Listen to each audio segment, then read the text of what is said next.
especially women, young women who are still traditionally sexually viable in a patriarchal society. And that means that you're willing to put yourself into all these kinds of weird, toxic environments so that you can feed this attention that you want. But actually, it's very important that we're not just doing things to feed our attention, but we're actually doing things from a place of wholesomeness and consideration and carefulness and depth. Lindsay, we're the GoFundMe we set up for the Monk Life Meditation Motorbike Project has been refunded.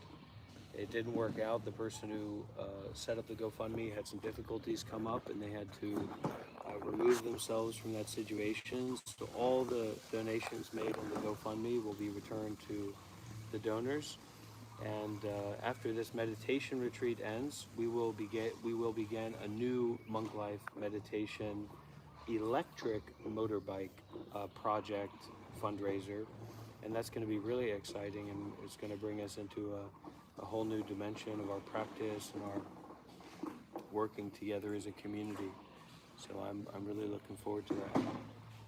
Being here at this meditation retreat, all kinds of things are opening up in me and changing in me, and I'm going deep into my meditation practice and experiencing a lot of transformation and healing, and I'm also kind of slowly starting to go into my own health journey to recuperate my health, and Shiva's giving me some advice about that, and I appreciate that.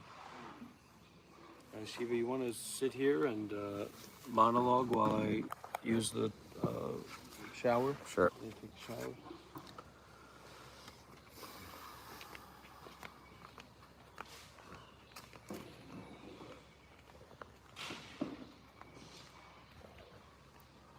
So here I am live streaming as well. My friend is live streaming. He's going to take a shower. But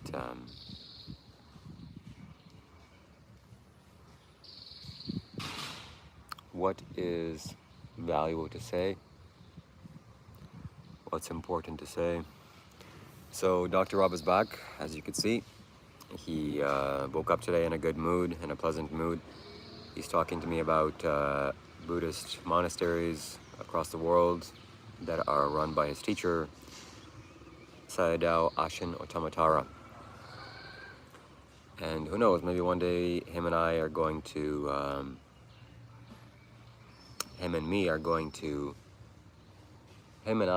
to go and host a retreat somewhere in a beautiful forest monastery that is energetically powerful. Hello everybody, hello. So no, I didn't. So the feedback to what happened yesterday, as you all know, I was gifted cigarette pack by Dr. Rob in the last the last live stream, and I destroyed it because he smoked cigarettes. He needs to stop smoking cigarettes, and so I did that live on stream, and then he got a little bit upset, and he started chasing me down and trying to get my cigarettes back. So today he seems normal, in a good mood, and he's smoking cigarettes again. So I don't know where he got those cigarettes from, but it just makes me understand that you can't ever change a person by will. They have to change within themselves first. Otherwise it won't work. They will just find their avenue of destroying themselves or, doing something like that. So I made it, I'm alive. What can I share? I'm in this Buddhist monastery right now. It's very peaceful, very calm, very serene. The atmosphere is very nice. And I'm thinking that, well, so much I'm thinking, so much is coming into my mind, so much is bringing into my awareness the fact that I need to have dreams, I need to have goals, and I need to work towards those goals. Life on this planet Earth is short, and I gotta do what I can do today before it's too late. So, yeah, peaceful, calm, serene, full of Buddhist monks, full of nature. This is what this energy is. Yeah, it makes me realize also that, you know, if you have a goal, if you actually want something, then life pulls that goal into your direction. And if you're working for it, so many magical things happen. But if you don't have a goal, if you're just wandering around, if you just have some simple job that you're going to here and there, not so good, not as good. So have genuine goals and work towards them. I know what I want, and that's becoming more solidified. Welcome, so everybody, welcome. We're waiting for Dr. Rob to shower. He'll be back, and we're gonna have a sit down with him. I'm gonna sit down with him, and we're gonna start talking about some spiritual things. I never know what to do with these live streams when I'm just by myself. Chris, welcome. Sent a bronze medal. Thank you for the bronze medal. I wish it was a silver medal. Silver is more expensive. But hey, bronze will do. And yeah, I have plans of doing live streams. I'm not going to share with you my plans, actually. That's also another law of the universe, or a law of nature, of life. You shouldn't share plans too early. I've experienced this way too many times to think that it's a coincidence, but sharing your plans, it first of all diffuses the energy that you have inside of you, the potent energy of the actual desire that you have, the goal. By you saying it, the magic dust from inside just gets evaporated outside. Poof, it's gone. Who does that serve? Nobody. Do you want just some ego boost, letting people know what your goal is? So that's one thing. Second thing, a goal is like a plant. You plant the sapling in the ground, and you be careful. You watch it. You watch it for a year, or you watch it until it sprouts, until nothing can hurt it. So, but if you just leave it aside, or if you say, hey, look at my beautiful plant, somebody is gonna step on it. Some guy's gonna let his dog loose, and the dog's gonna take a piss on it. So keep your goals to yourself. Keep your visions to yourself, unless it's important or necessary to share them with others. But the things that I already eat. Yeah. But the yeah. But the goals and plans that I have that are personal plans, it's not really worthwhile to share them with you here. But you'll know when I achieve them. And yeah.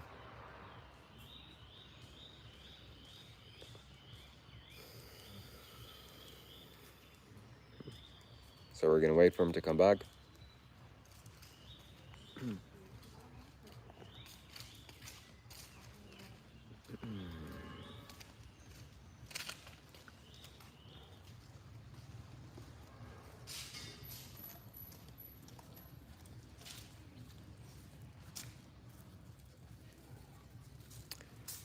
And God is real. Am I married? No. In fact, one of my friends, we can say even my girlfriends, messaged me today on Facebook. She replied to me to a message that I sent her years ago. And I clicked on her profile, I was confused, who is this person? And I looked at her profile, and she's married now. So it made me happy, overfilled with happiness. Also a little bit of sadness, because I'm not married yet. But not that I should be married, or that I can't get married. But yeah, it's a wonderful aspect of life, and I look forward to experiencing it. But there is a God, there is a creator, a creation. The creator's force is acting through us, acting in us. And the creator wants you to have the things that you want. In fact, the more pure you become within yourself, the more easily you can communicate to this essence. And then your goals just become manifest so quickly. Do you care about the race of Boy? Yes, I do. Absolutely, I do. In fact, the situation that's happening with the whole religious organizations, especially the big religions, makes me realize it's important to find the right woman.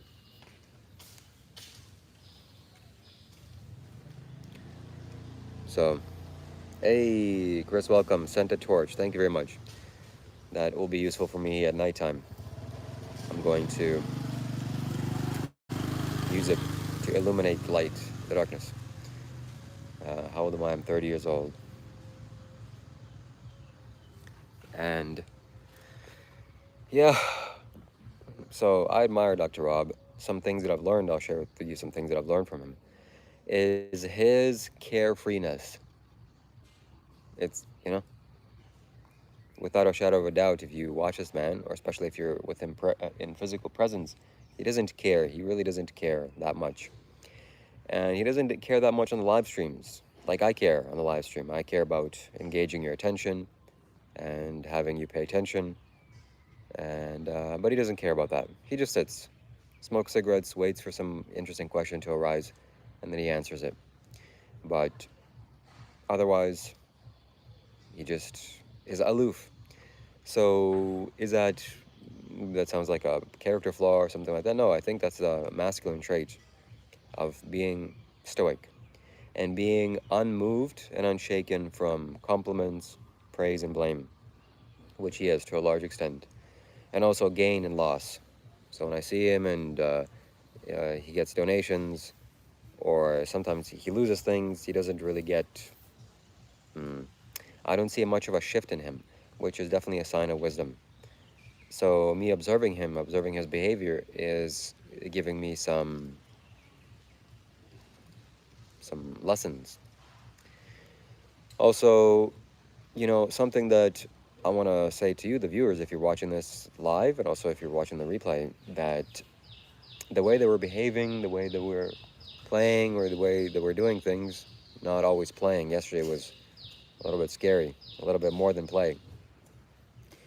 That you should look at the people's behavior that you admire, that you want to model after, or that you find some value in. So, if I'm watching Sadhguru and he's out and talking to people, I'm listening to his words, absolutely, but I'm much more listening to his behavior and how he reacts and how he behaves around others. That gives me a great clues to how he is and who he is. So,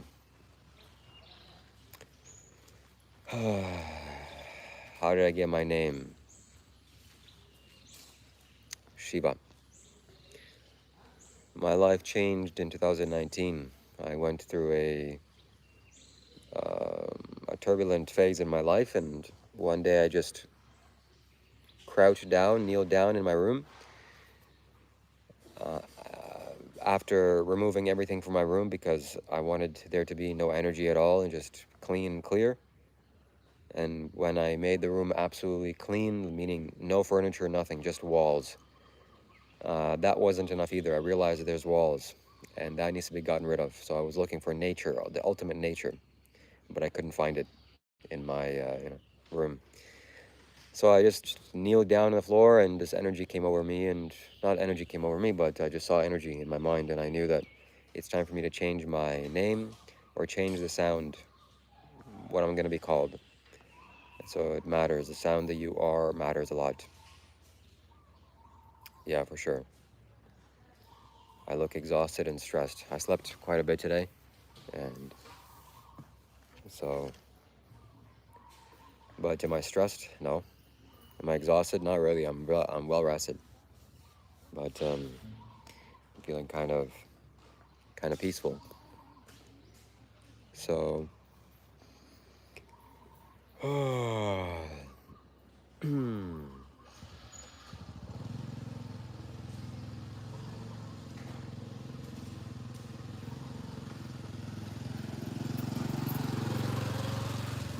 going to India. I haven't booked my flight yet, but it's happening in the next month or so.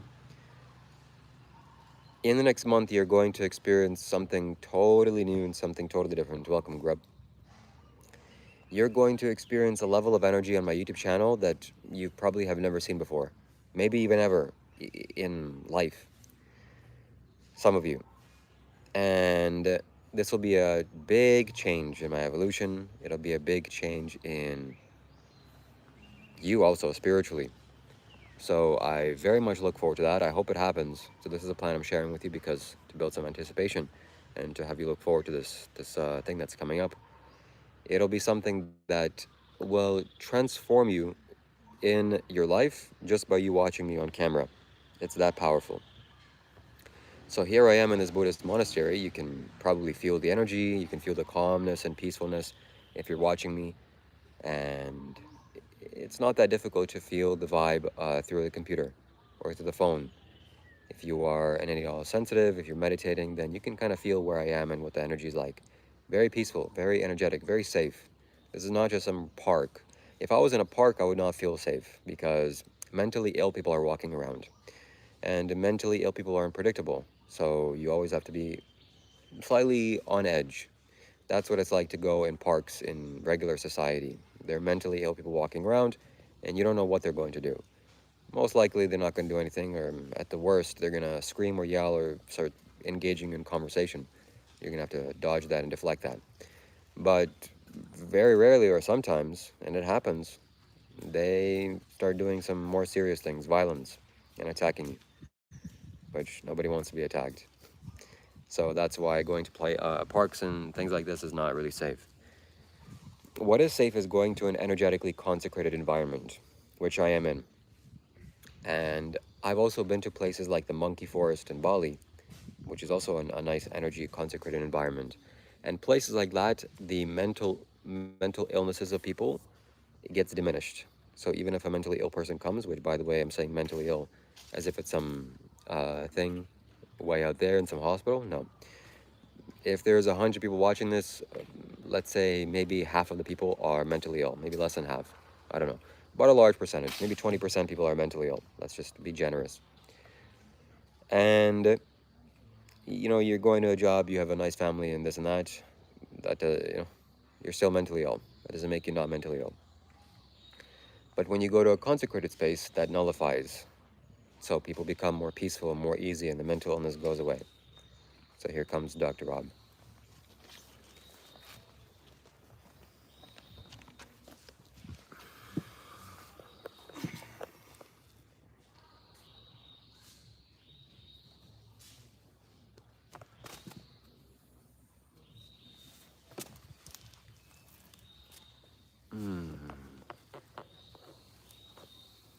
Tabarwa.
All right, so I guess we should walk around, go to a more secluded place to sit, meditate, and talk.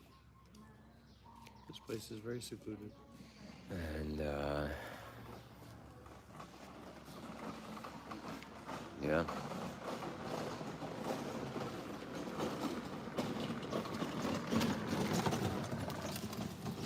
This is a Buddhist monastery that we're in.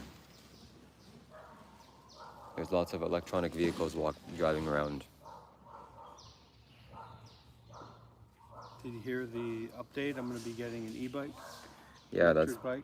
Yeah, that's good. Electric motorbike. That's it. Shiva, if I scared you, I want to apologize.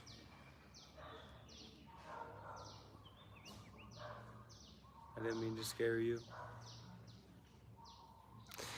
So there was one time yesterday that you said, "Hey, I'm gonna slap that phone out of your hand." Is there any truth to your intention? Would you actually do that? Not in this situation, but as the years go by, if you visit me at my temple or my monastery and you act like that, yeah, if you're not being careful, you can get your phone the teacher will cut off your finger.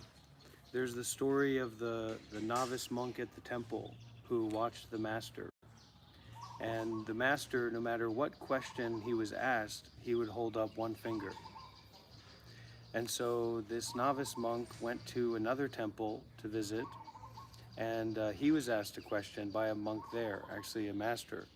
And the novice monk held up one finger. So that master cut off that novice monk's finger. And he said, now you can give it back to where you got it. And the novice monk was enlightened at that. So this is what it means to be the spiritual seeker and to have the spiritual hunger, is that you're ready to get your phone slapped out of your hand for the sake of enlightenment.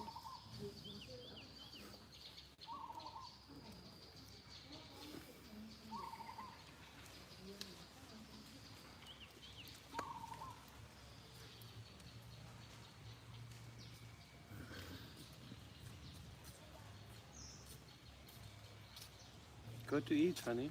Go to eat the vegetarian lunch. はい、食べる。かわいいですか。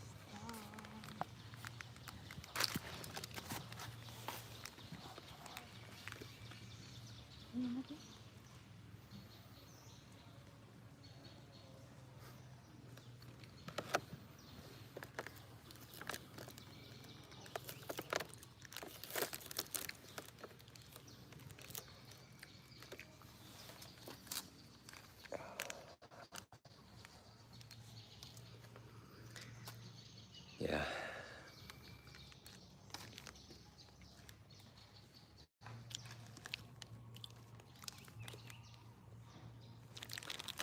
Stay tuned. First, you make a contribution.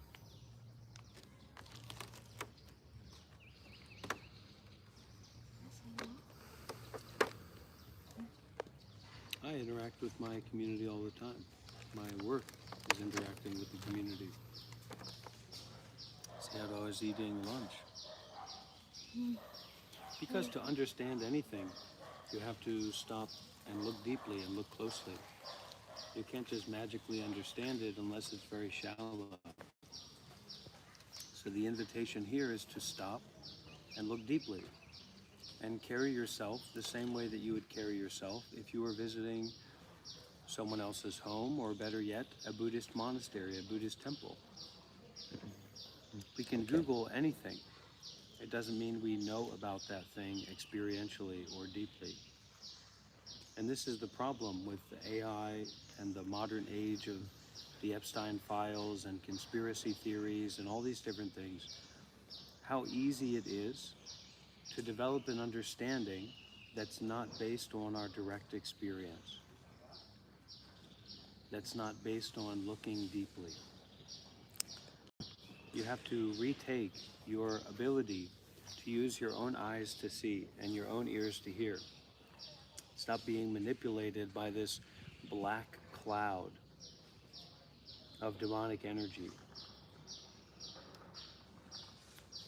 That is the demonic energy of things that you've been told, but that you don't know for yourself, that you haven't experienced for yourself. Somebody here really badly wants to ask you a question. And they want to know how they can achieve Zen. You cannot achieve Zen. Not achieving is Zen. Already.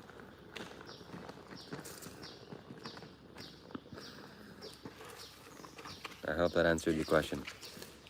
Superstition and vague, shallow beliefs and ideas and stories that we hold on to and identify with, yes, very dangerous, very confusing, very nonsensical,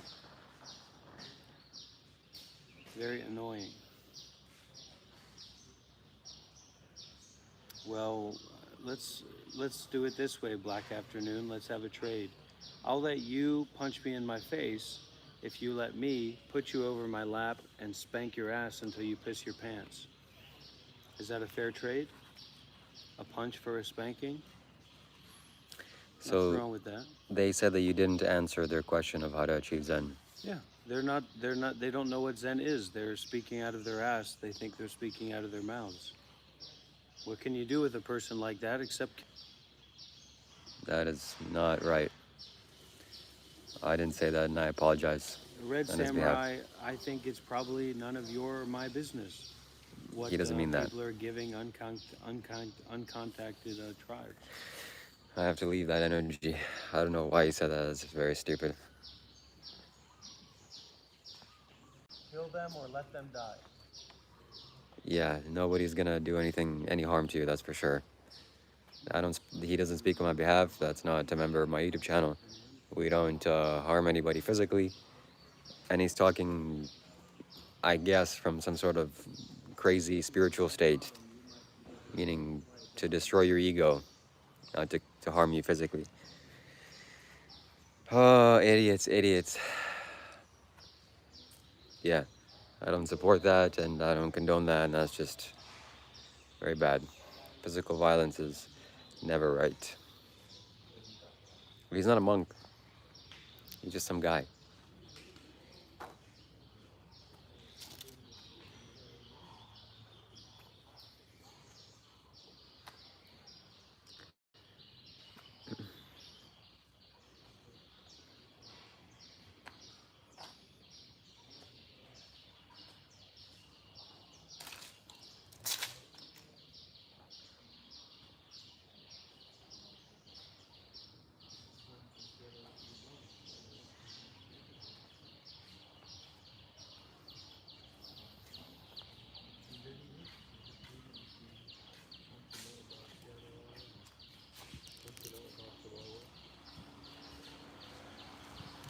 Okay.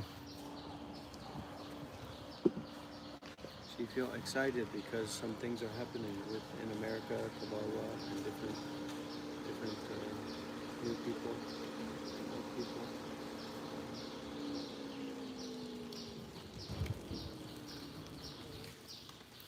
Yeah, that was a little bit uncalled for to say something like that.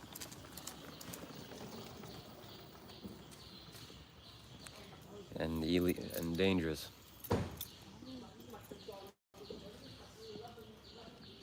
Black Afternoon, you're not funny, and you're not cool, and you're not smart. So please try to fix one of those things. Who come?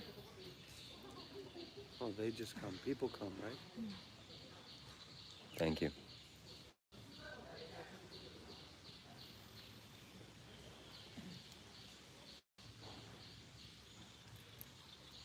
Listen, is this an interrogation or is this my live stream? Are you my manager, my social media manager? Are you my life teacher? Are you my daddy? Are you my mommy? You're not going to come to my house and just start asking me questions. You can be patient. You can check yourself. You can be sincere.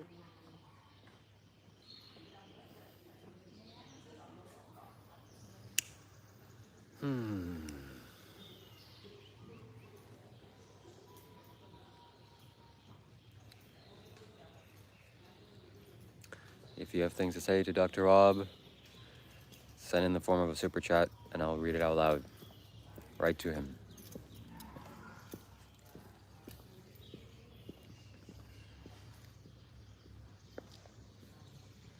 People are complaining that you block them. After you block them, they go to my stream.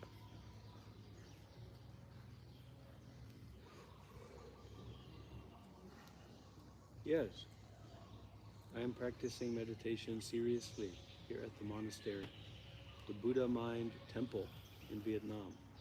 I'm studying and practicing here with my teacher.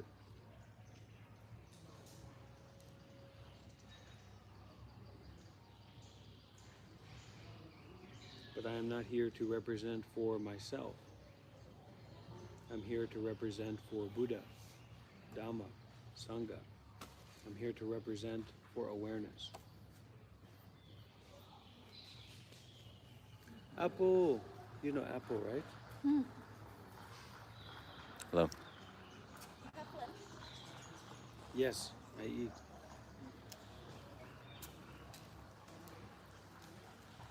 You need to learn how to make friends with people you don't know. Really? No. Apple is Person very good. Very. Apple is very good. Okay, well, coffee apple. Have. Where's your coffee apple? What's up? How so many? So spirituality and training in meditation is not about being comfortable. Also, this live stream is not about being comfortable or being entertaining. This is to open a doorway to something that is deep and profound and subtle. To open a doorway to Pyth instructions of the Buddha, the way of awareness. So Good. I can't be the one to make anyone feel that way or be interested in that. Sometimes I perform. I take on certain characters. I take on certain personas to help people feel interested, to help people feel curious about what's going on here. Who is this guy? But the truth is that I am fundamentally here representing for Buddha, for awareness. And if you are really sincere and interested in awareness, then this is a place. If you're seriously interested in spirituality, this is a place. But most people do not have the blessings.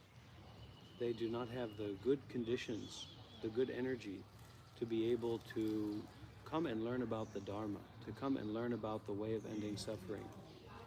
And usually once people feel that they have even the smallest bit of understanding of what's going on here, they begin making declarative statements, as if this is their live stream, as if they were a Buddhist monk for 7 years, as if they are a spiritual teacher, as if they are making declarations for the people to understand and hear. So you will not be doing that here. You're not here to act like a fool. You're here to listen and learn and give. And if you don't want to do that, okay, what's that got to do with me? You want to go sit over there? That little... This is the home for the Buddha, the Dhamma, and the Sangha. This is the Buddha Mind Temple here in Vietnam.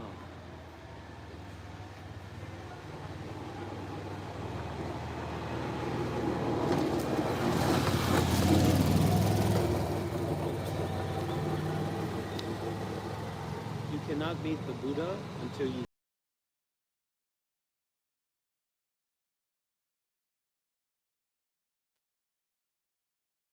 your understanding is not what this is about. Accumulating more thoughts and more understandings is not what this practice is about. This is a practice because you cannot stop thinking. You have to be aware of thoughts without identifying with them. Just like a river is flowing, and the river is aware of the leaves, the thoughts that are floating on top, but the river does not identify with the leaves. The river does not say, I am a leaf, I am this leaf, I am that leaf. So in the same way, for your own mind, do not identify with the thoughts, but be aware of the thoughts and listen. Listen to the subtle sounds, not just the coarse sounds, but listen to the subtle sounds of nature. Mangalaba Uzin.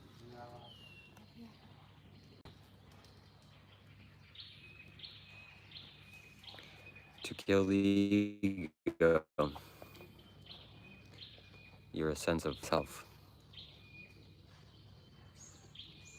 Another temple to visit, and he was asking.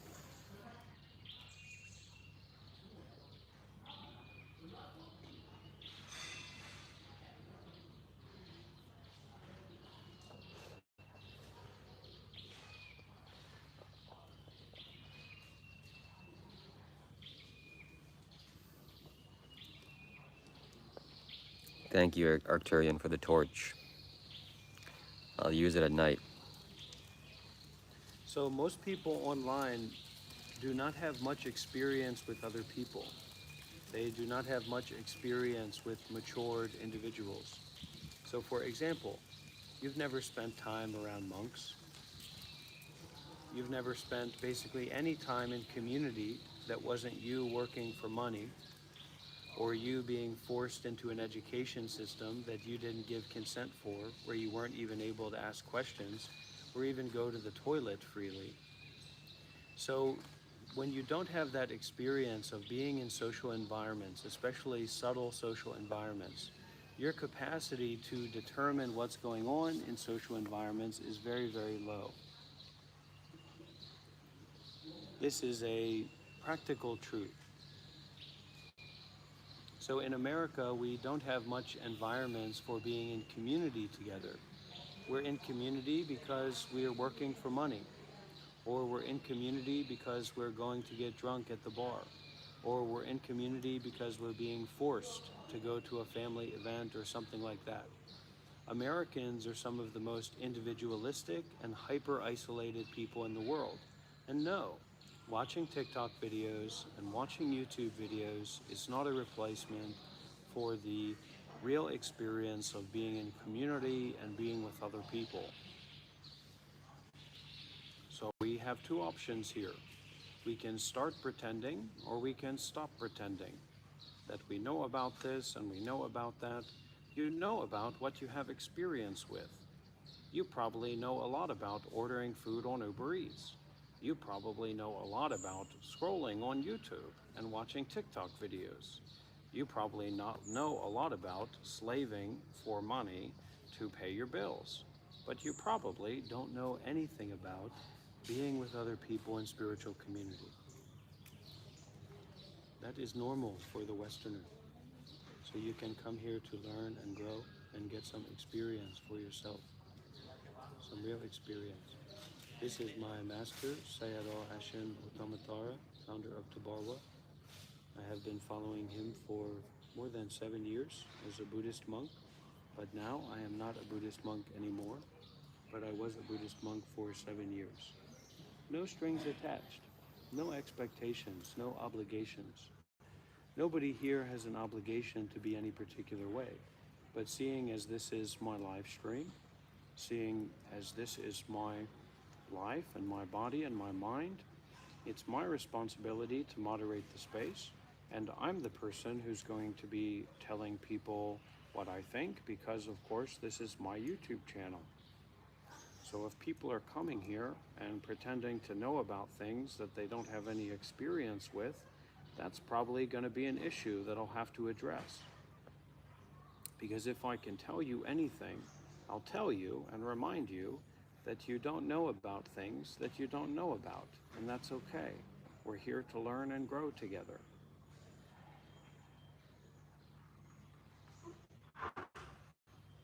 The real world is just your mind. This is just your mind. So if you have thoughts about your children or your family, those are just thoughts in your mind. But the real world is right here and now. What you are seeing now, what you are hearing now, especially what you are feeling now in the body. You may want to try to take a deep breath and bring your mind home to the body. The body is the energy center of the mind. When all we do is think all the time, all we have to think about is thoughts. When we reach ourselves here in reality, here in the present moment, here in this direct experience, that is a wonderful opportunity to have something to think about that's not just thoughts. Thoughts are a very shallow way to interpret yourself, the world, the people around you. If the only way that we know the people around us is through our thinking about them, we don't really know them at all. Corpse Mankind has a question to you. He says, why did you ban me for donating to you? You didn't donate enough, and you were disrespectful. You're too greedy to be in my community. You're not welcome here, you're not wanted here, you're not invited here. Please go. Yeah, balance without expanding ego. Awareness without fixating on, attaching to the thoughts. We may not be able to stop thinking and see directly, which is to see our own mind, but we can be aware of thoughts without following those thoughts or identifying with those thoughts. Gregory Baloney, maybe the real baloney was the thoughts that you had along the way, and not Dr. Rob, who was a Buddhist monk for 7 years and is a meditation teacher. So, you saying that corpse mankind is not generous enough, isn't that just a thought? You shouldn't believe it? As long as we apply that to the thought that that's just a thought, then that's correct, and so on and so on. So thoughts are constantly arising and disappearing, but what we try to do is give more importance, what we do habitually is give more importance to some thoughts and less importance to other thoughts. This can be a practical means of going beyond our ego. Empire Soft Wash Pros donates $50 and says, "How old is Buddha? Here's to your cause. 100% EBT, genuinely interested in your channel." Great. Welcome, Soft Wash Pros. So Buddha means awareness. There's the relative and the absolute. There's the conditioned and the unconditioned. So Buddha, Siddhartha Gautama, lived 2,600 years ago, relatively. And we would say that the Buddha's energy, or the Buddha's life cycle that's not attached to the body, is not finished yet. But when the Dharma ending age processes, all of the Buddha's energy basically vanishes, and then there will be another Buddha. And before our Buddha, there was a Buddha before. So in the absolute, Buddha is awareness, or Buddha is not someone, not something, not somewhere. The Buddha is neither existent nor non-existent. So this is where we get into non-duality, but Buddhism is specifically concerned with real non-duality rather than a presentation of non-duality. A presentation of non-duality is equal to a presentation of the ego or the relative.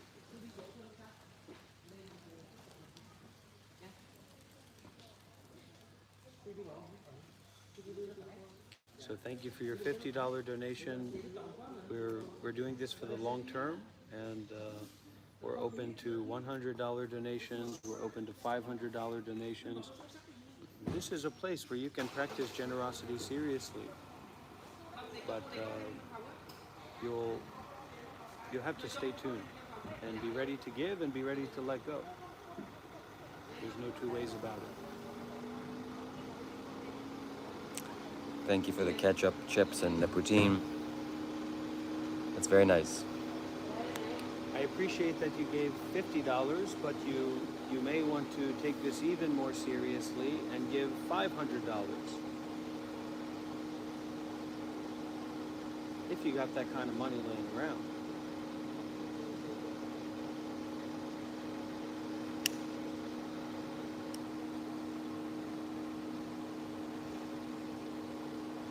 So we have to remember these principles of the relative and the absolute, because this is where the Dharma is. It's like saying that the Buddha had a real ego when the Buddha isn't someone. It's like saying someone can become a Sotapanna when the nature of what a Sotapanna is the realization that there's no such thing as someone.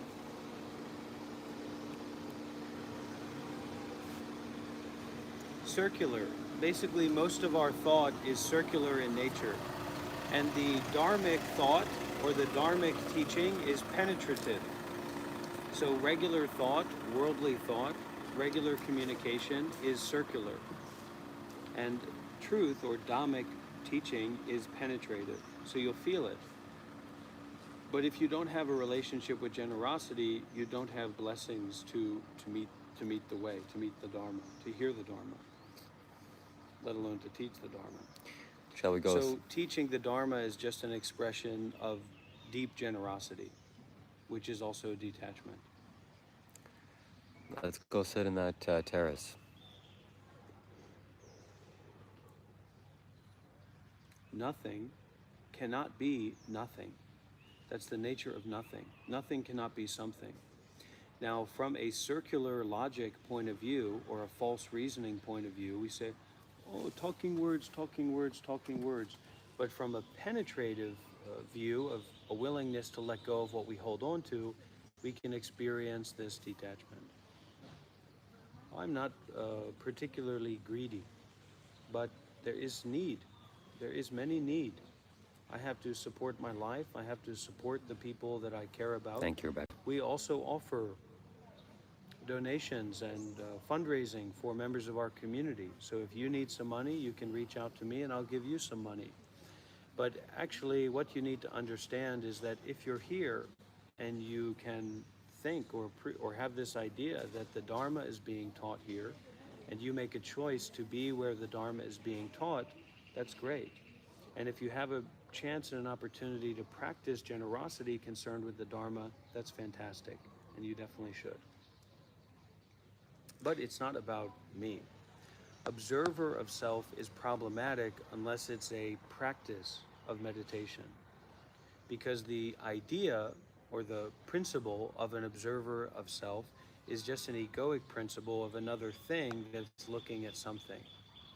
So this is to dissolve all thingness, or to clear out, or to give out all of the grasping that makes thingness real. And this is an American approach that is in process. My teaching is not complete, my practice is not complete, but I have the training, I have the teachers, I have the community to take this seriously and to continue on the path, and to help others continue on the path as well. Of course, mankind. If that's not something that you're interested in, then you have no business being here. So I have to encourage as well the people who are serious, or the people who can appreciate the Dharma, to give more. Because there are a lot of toxic individuals here, people coming from trauma or depression or anxiety that are very aggressive, and they're here actually coming and taking and trying to disrupt this environment. So we have to create a balance. So, of course, mankind says that his $2 donation that you spat at was a test and you failed. So another important part of the generosity is it gives us a way to share genuineness in the environment, to make this environment real. And when someone's throwing around $2 and things like that, it's more like giving a couple bucks to a beggar. I'm not a beggar, I'm a Dharma teacher. And if you're going to practice generosity, you should practice generosity seriously and genuinely. Now, the highest way to do that is to be here practicing mindfulness and detachment, or to reach out to me and have a call with me and connect with me, and we can talk about what's going on with you. But nobody has to donate to be here. And if you listen closely, what you'll know is that your greatest donation is your practice. But if you cannot practice meditation, you can give. You can donate, you can volunteer, you can do good deeds in this way. So Michelle Talks Back says, sad this will be some people's impression of Buddhism.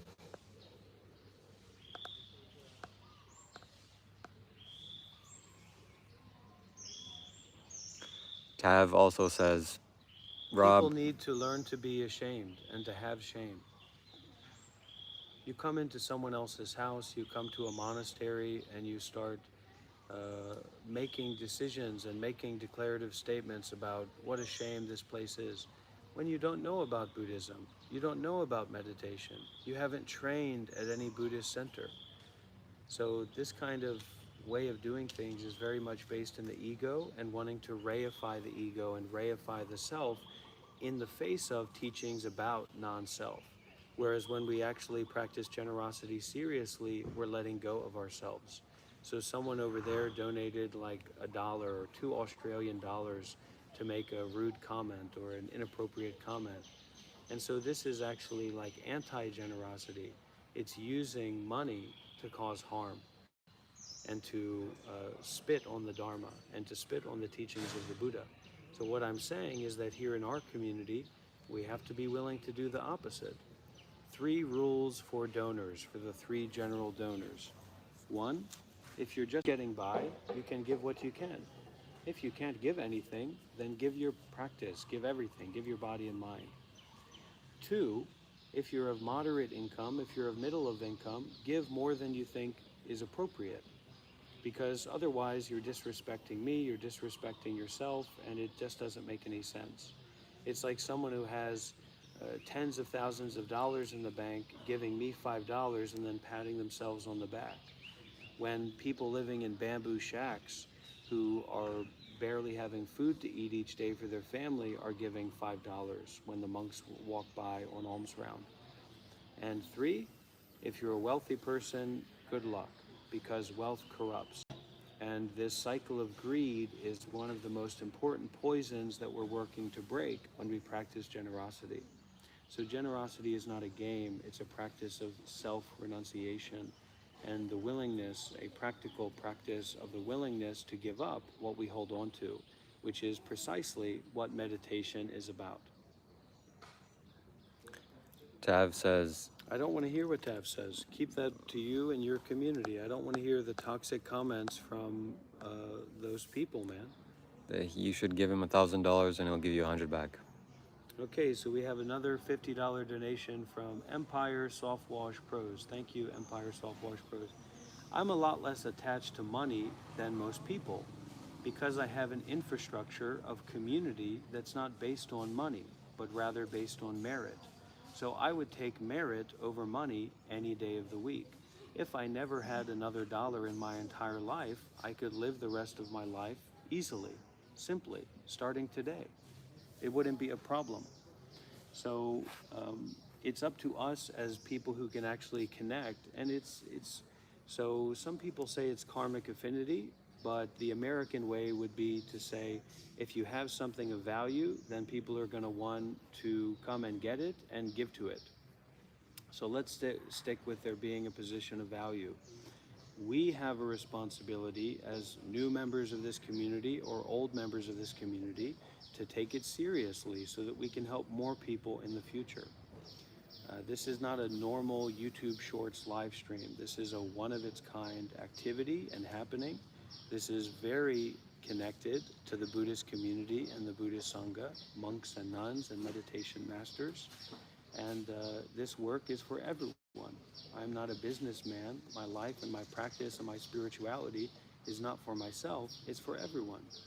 I'm a big fan of Vietnam, Empire Soft Wash Pros, and I was a monk for 7 years, and after disrobing, I got married to my life partner here, Hung, who was also a nun for 7 years. We followed the same teacher, and we're living here in Vietnam. We got a 1-year lease on an apartment. We're kind of settling down. I'm busy doing my teachings and building this Sangha, building this community under the umbrella of my teacher, Sayadaw Ashen Otamatara. I can assure everyone here that I did not get married when I was a monk. I left my monk's robes behind in Bodh Gaya, India, where the Bodhi tree is, where it said that the Buddha got enlightened. And a few months later, it turned out that I got married here in Vietnam. So this is something that's very real, but as anyone who knows the Dharma, it's not easy. It's not meant to be easy. It's not meant to be comfortable. Spiritual practice is not supposed to be being comfortable. That comes later. And that comfortableness is a spiritual comfortableness, which is a freedom from attachment to either it's comfortable or uncomfortable for the body or for the mind.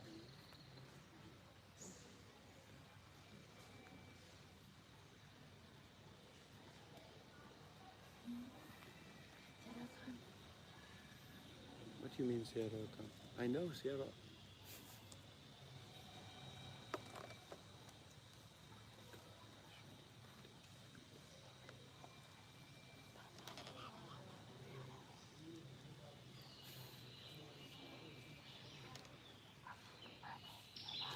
So the long-term goal of this work is to create a Western Dharma Center and Western Dharma community to practice together, to support children, and to support people in need, and to support each other through this practice of what my teacher, the meditation method my teacher teaches, is doing good deeds with mindfulness and attachment for all.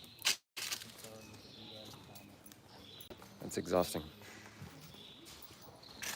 let me go and sit down somewhere and meditate.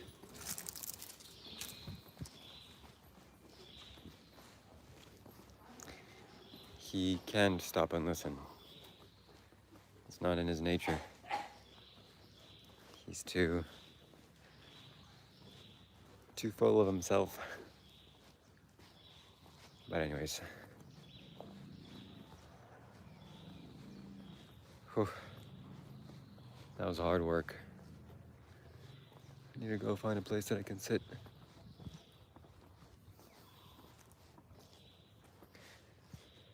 Rob is just a storyteller.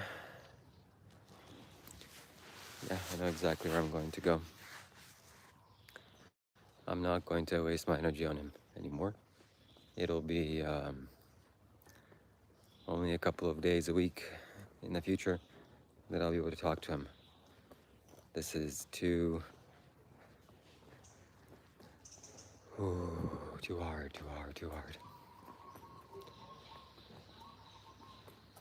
Welcome, Chris. So let me go sit somewhere and talk to you in a meaningful and professional way and give you things that I know firsthand from yesterday's experience and this guy, Dr. Rob.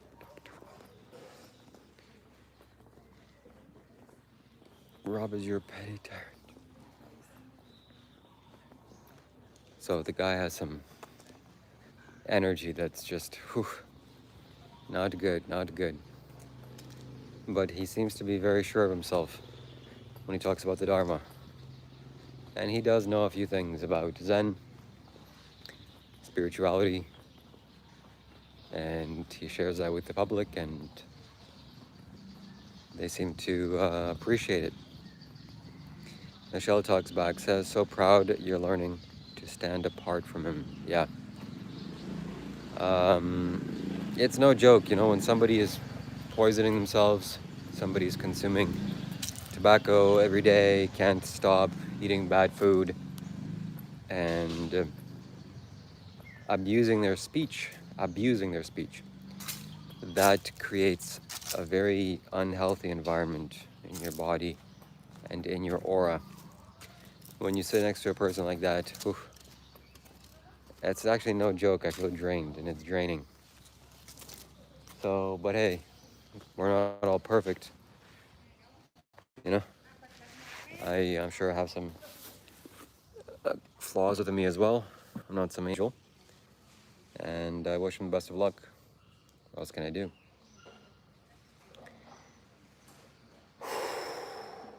Wow. So there has to be a change. He's just too much in a concept of himself being a teacher.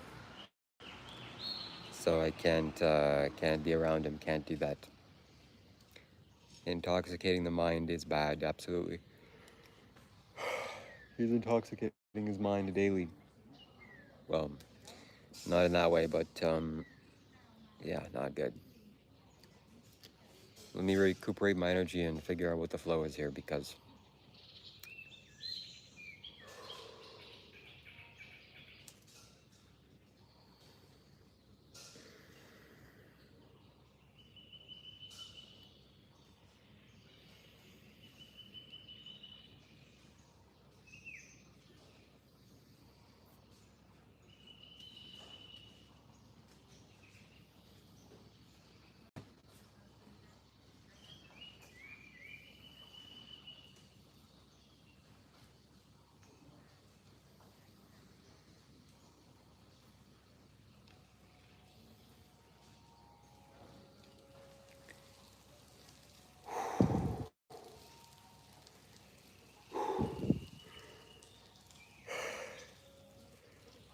oh man, this guy, I'm starting to not like him. I don't get along with him. There's a lot of friction between him and I can't talk to him. It's like, I think when you have a mentor to student relationship, the student can't really talk to the teacher in that way. It doesn't work. Am I saying that he's my teacher, I'm a student? Well, in some sense, yes. He's older than me, he's more experienced than me in the things that I'm pursuing, like YouTube. He's clearly more experienced than me, knows more than me.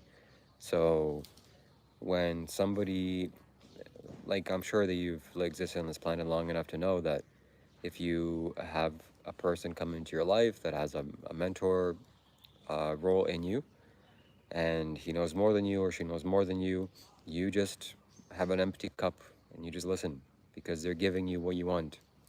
So that's like it is for him. So I need to take some time away from him. What happened yesterday and about his wife? Eliham asks. What happened yesterday was I destroyed his cigarettes, which I actually have here. I decided to take with me just in case he asks for it back or something else happens, to show, to show us proof what had happened. That's a good idea. I'm gonna take my shoes off. So this is his pack of cigarettes. He kind of left it on the table, or he gave it to me as a way of saying, oh, I'm not attached to the cigarettes. And I took it on the live stream. Actually, you can see that live stream happened yesterday. It was a legendary live stream. I'm gonna categorize my live streams like that. Most live streams are normal. Sometimes there's a legendary live stream, and you'll see it with an orange circle. That was a legendary live stream. That was so fun, so engaging. So I broke his cigarettes, I destroyed his cigarettes, and then he flipped out. He started chasing me around and wanting to stop me and wanting them back, and I ran away and I tried to get him to heal himself and try to get him to stop smoking. Smoking is something that you want to get rid of from your life. You don't want to have addictions. Even just me taking off this pack and inhaling the air that's around it, I feel lightheaded. I feel the negative consequences of the nicotine or tobacco or whatever chemicals that they add there. But yeah, today he's smoking cigarettes again. I don't know where he got it from. Either he had to go to the store and buy more or something else, but here he is, just back on the horse of smoking cigarettes again, which is so bad. And what about his wife? What happened to his wife? Well, his wife is, she was sitting right next to us. She was sitting right next to me. Nothing happened to her. She's fine. They get along. They're a couple. Michelle Tugs back says, you have 70 viewing, him 50, and blocks non-subs. Exactly. So he also blocks people. Man, like, I like him, okay, in a general sense, but I also don't like him, and I don't like a lot of the things that he's doing. I think it's unhelpful, it's unhealthy, disrespectful, it's just bad on many levels. And when I try to tell him this, hey, this is not appropriate thing to do, he doesn't listen. So now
so when somebody is doing something wrong, somebody's wrongdoing, you naturally want to correct that. You want to explain to them, hey, that what you're doing is wrong. Not wrong socially, oh, it's socially wrong, but just wrong because you're hurting others, you're hurting life. And he can't be receptive to that at all. He's not receptive to that. He's so hard-headed and you know, fixed in his boundary of who he thinks he is and what he knows, and he's a spiritual teacher and he has all this experience in his past. Doesn't matter how much experience you have. It matters right now, who you are today, right now. Your past doesn't matter. And he relies way too heavily on his past, way too much. Saying that he was a Buddhist monk and this and that. And so, yes, I'm talking about Rob. Absolutely. He has a strong identity, correct. So he should have some openness to his heart and mind and be ready to take criticism, which he doesn't do. And he should listen to when people are telling him and trying to get him to change his ways, saying that you're not doing the right thing. And he's apparently a spiritual teacher, a Buddhist teacher. So even more so, he should be receptive to that. So Aliham asks or says, I will follow you. I'm impressed in your experience or expression, WIR. Thank you. Thank you very much. I appreciate that. And good to have you here. Good to have you here as a part of my community. So one thing I don't do is ban people. I don't block people like Dr. Rob.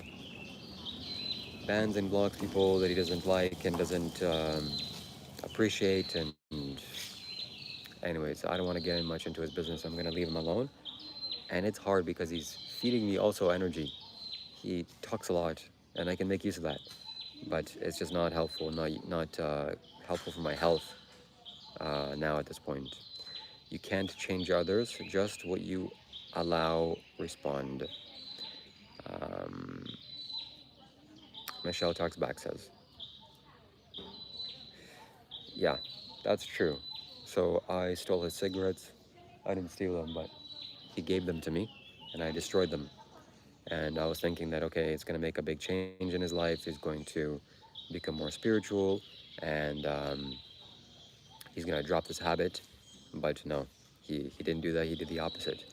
He smoked again today. And so you can do a lot to help somebody, but ultimately the person's mind has to make that change. Without the mind change, all that you're doing is just changing the outside circumstances. You can take all the cigarettes away in the country. He'll just fly to another country if he really wants it because the mind isn't changed. So return to your peace. You know, it's like I'm relying him for my... Yeah, I'm relying on him too much, way too much. And I don't even know how I would be just on my own. I've been doing live streams with him and doing these videos with him daily. So now just be by myself, I'm not sure. It feels kind of weird and I want to go back. So I'm sure I'll go back in a few minutes and let's see if the energy has changed, if he's, monologuing to the camera and not being... He can't be involved in a conversation. That's what I've noticed. He cannot be involved in a conversation. When you try to involve him in a conversation, it's like he's above it. He's way more knowledgeable. He's too zen. Conversations are inferior to him. So he's not my center. He's more like what? Just somebody that I spend time with around. Yeah. He's like my cigarettes. That's funny. He's a narcissist. That is, well, I don't know if that's true. I don't know what the actual scientific explanation of that word is, but I'm gonna go take a look again, just feel the vibe, try to sit next to him and see if I can talk to him, because I have not had a spiritual conversation with him once being here. It's only him talking and he doesn't listen at all. Have I found enlightenment?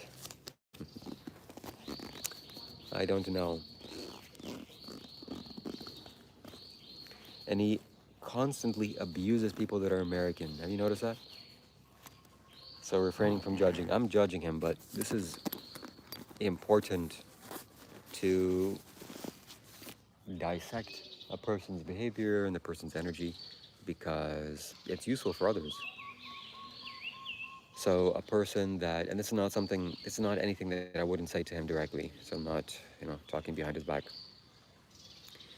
He also talks very badly about Americans. but he himself is an American.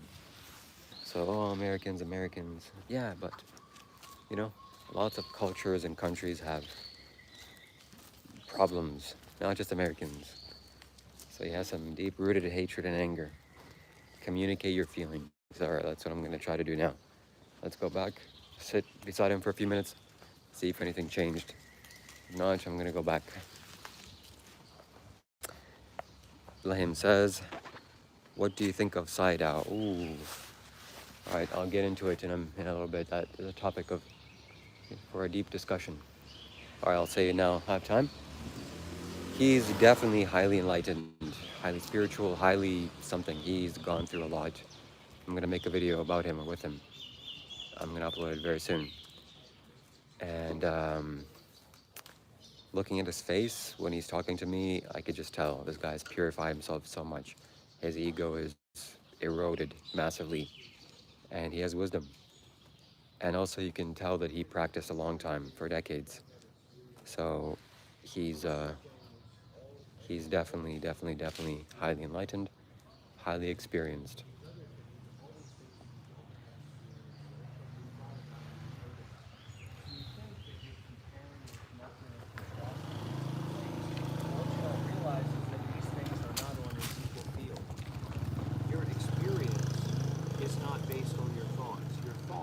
Based on your experience. Thoughts and experience are not separate, but they're also not equal. So you can't compare practically in this way. And believing or thinking that you can compare practically in this way is why people are so easy to be so impractical. And of course, if you weren't so easy to be so impractical, you would make your life and your body and your mind and your relationships the way that you want them to be.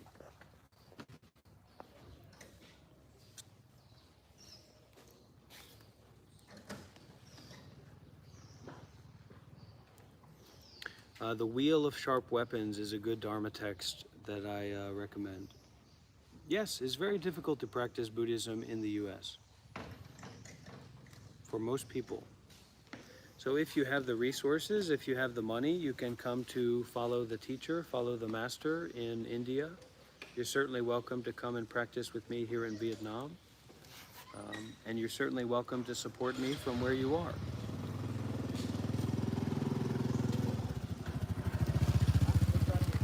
Just in the same way that I welcome myself to support you from where I am, not trying to get you to buy something or subscribe to something or purchase some course or some training program, but just for me to support you from where I am. She'll go this way. Yeah.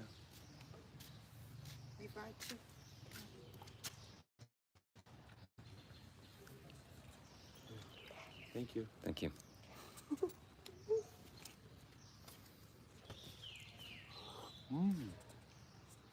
Oh, dandelion tea. Wow, that's good. So where'd you get that from?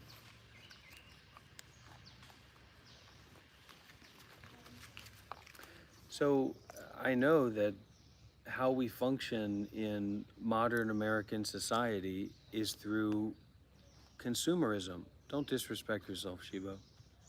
Consumerism and things being commercial. We like McDonald's because it's easy to understand. We like Coca-Cola because it's easy to understand. We like politics because it's easy to understand. We like Christianity because it's easy to understand. We like TikTok videos because they're easy to understand. We like sports. We like football because it's easy to understand. We like music because it's easy to understand. We like movies and TV shows because they're meant to be easy to understand. This is the Dharma. This is not worldly. So this is not meant to be easily understood. You know, I think you could ask a question for Shiva, and for anyone who doesn't know, Shiva is my Hindu friend who's kind of trying to find his way here at the... I invited him to join this meditation retreat. Here's a donation. He's not very cultured, but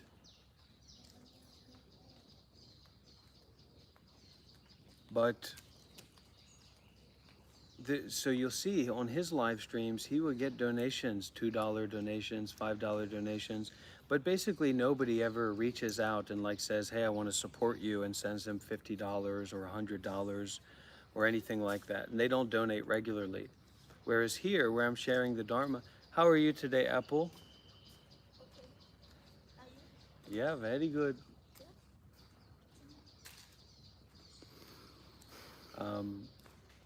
So it's a difference. So you'll find a lot of people in his life, because he's more into like drama and content and engagement farming and things like that. So you'll find so many people on his channel that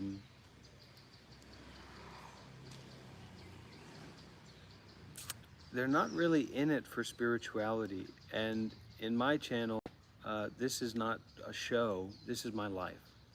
I'm sharing and I'm offering my life here.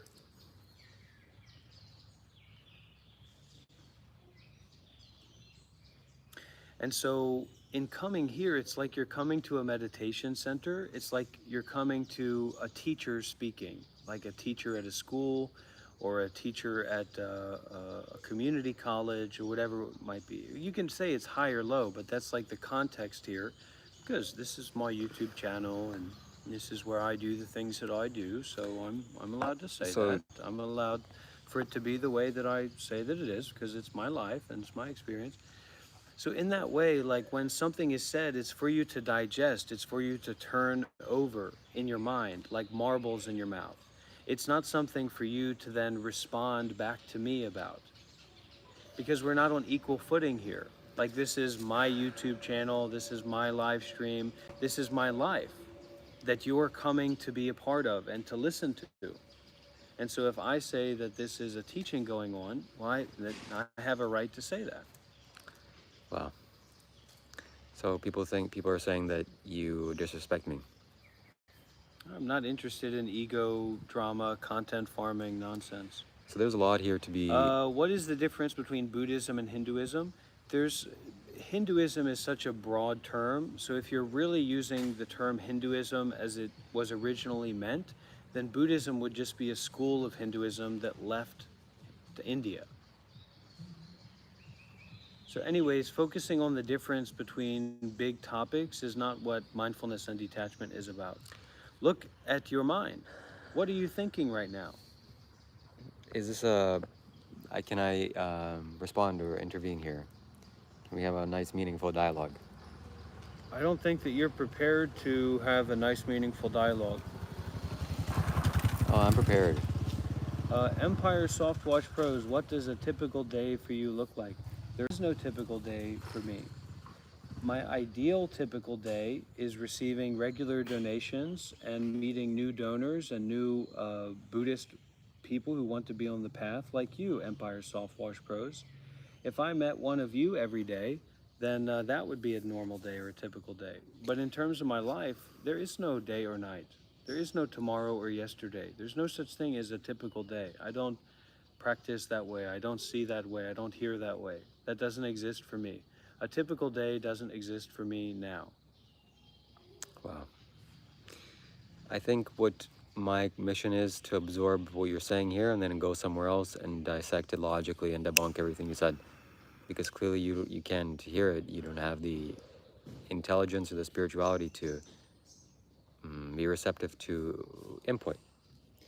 So yeah, you're just going on in ego drama, and it's such a shame, because anybody who has real intelligence, actually, they respond according to what's said, not trying to go after the ego of the person who's saying it. So what you're doing, especially when it's in a dharmic context. So what you're representing here is not Buddha, not Dhamma, not sincere discussion. What you're representing here is content farming for views and blowing up your ego. So I was reading in a sutra today, what you would be considered as is an ignoramus, basically, Shiva. Whether your Dharma eye is open or not, you would be considered as an ignoramus. And I can certainly say from, when I spend time with you, that's oftentimes how you portray yourself. So I'm not representing the Buddha, I'm a designated representative of myself. No, you're representing trolls in the comments I'm and representing myself. anybody who gives you $10 and you take on their view and you say, yeah, that's right, Rob, how about that? No. So this let me is not in respond line with the Dharma. factually to what you said. Don't turn the camera away because I have something to respond to. So you said, oh, this is a Dharma. It's not something easy to understand. I think he's trying to, and that's exactly what I had expected. That's exactly, I knew that was going to happen. That's any time that I'm close to anything actually truthful, anything that's actually pertaining to him and his personality and how he's behaving, he either will talk over me or he'll get up and leave.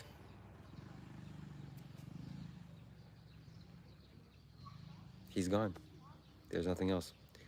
So what was I going to say? Why did he leave? Because this is what I was going to say, okay? He's saying that the Dharma is not easy to understand. It's hard, it's difficult. And McDonald's is easy. Everybody knows what's easy, but what's hard is the Dharma. The Buddha himself said that what I'm teaching here is simple. It needs to be easily available. It's logical. It's factual. It's something that you can just basically hear and be like, yeah, makes perfect sense. Like causes have effects. And every effect in your life, there's a cost to that. Is that some hard thing, some political science, some super magnificent chemistry? No, it's a very basic, very fundamental truths of life. And the Buddha made it very simple. Why is he doing this? So why would he say that? Why is it saying it's so difficult? Because he wants to prop himself up. He wants to prop himself up on a pedestal, him sitting on this high chair. God forbid you try to pull him off of it. That's his livelihood. That's his whole shtick. That's his whole thing. So it's like what lawyers do. Lawyers make these big fancy words, these huge words that you don't understand. Why? Because they charge $800 or they want to. So if you just understood some basic lingo, that wouldn't be good for them. So they want to make it expansive, and it makes it very important, very big words. Same thing here. He's trying to get himself propped up into some high chair. I'm in such a high position. I'm here a spiritual teacher. And you're nothing but just a content farmer. The guy puts on makeup on his face, puts on wigs on his head, and so he's the one to talk. So absolutely ridiculous. And I guess, for a short time that I'm here, this is the most worthwhile thing to do. I look drained. Tell me about it. I've been spending too much time with this guy. And look, he's right there. He had to leave. He had to run away. You see him?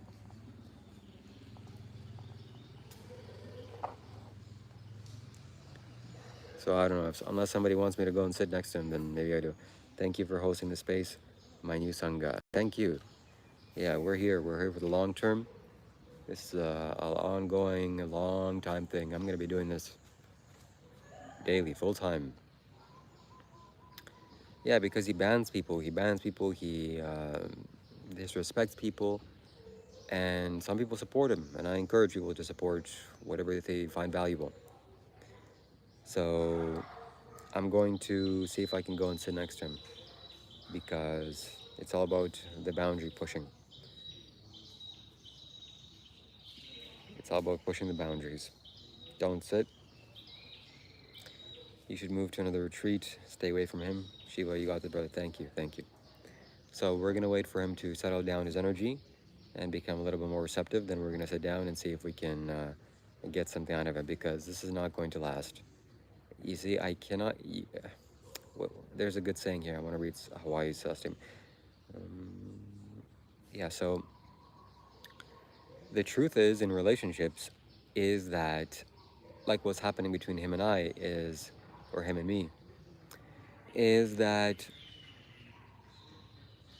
whatever the problems are, the potential problems underneath the relationship, or whatever is underneath, whatever is festering, it's better to get it out quickly. It's better to push the buttons quickly to see what the boundaries are, what the dynamic is. If you push somebody's boundaries and they flip out and they throw coffee over your face and they never want to speak to you again, wow, you did yourself a great favor instead of wasting time with that person.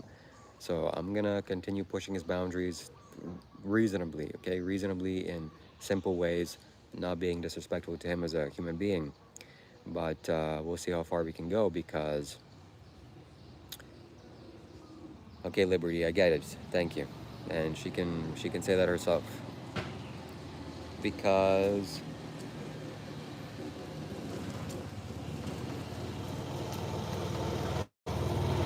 yeah, I mean, what else? What else am I going to do? I'm here for this time in this monastery, and I think it's worthwhile. So we'll see what happens. Shiva, with your thoughts on him, do I think he's a good person, or do I think he's a fraud?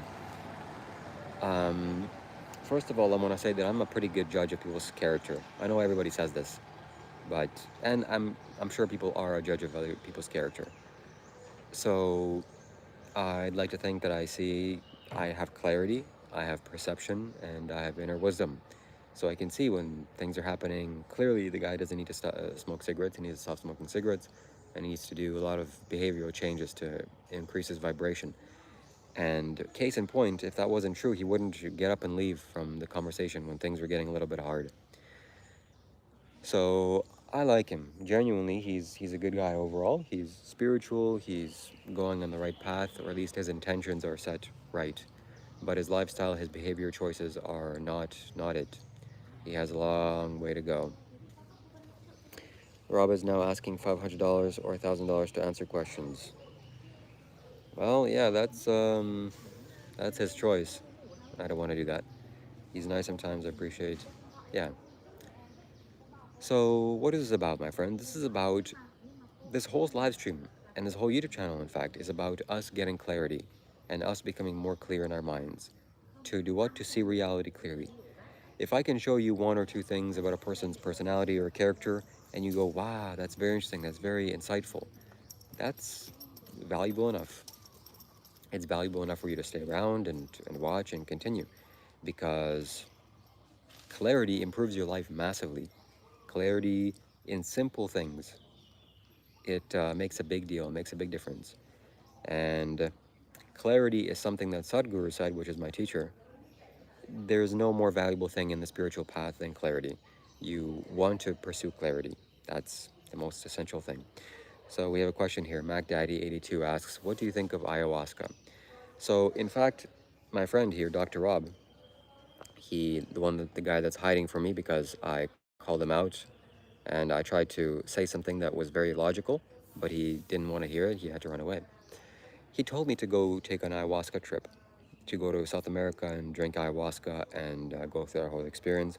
When he said that to me, it hit me on a truth level. Sometimes things like that happen. So, Sink Karate, thank you for the bronze medal. I appreciate it. I'm third place. Yes, let's go. And sometimes people say some things and it hits you in the truth, in the feels, in the truth feels. So it was like that. And I thought maybe this is a good thing for me to do. But then the second thought was, man, taking substances, taking psychedelic drugs is so bad for your mind. Elahim, thank you for the ketchup chips. I'll enjoy them later in my room when I'm just resting. Nothing better than ketchup chips. Am I right? Am I right? Yes. And Adi Love sends me another bronze medal. That's 2 third places. That's real good. And Elahim with the most useless donation, which is donut holes. I don't know what I'm gonna do with donut holes, but I hope it's not what most people think, or if they have polluted minds. Anyways, donut holes. I'll put them on the shelf. So, thank you very much, Elahim. So, I know the consequence of taking psychedelic drugs. They hurt. It's painful. It's painful to smoke weed. Hello, Kasia. It's painful to take heavier things. It disturbs your mind. It destroys your mind. It takes you away from sobriety. It's not pleasant. It's not fun. It's not good for you at all. So you're better off just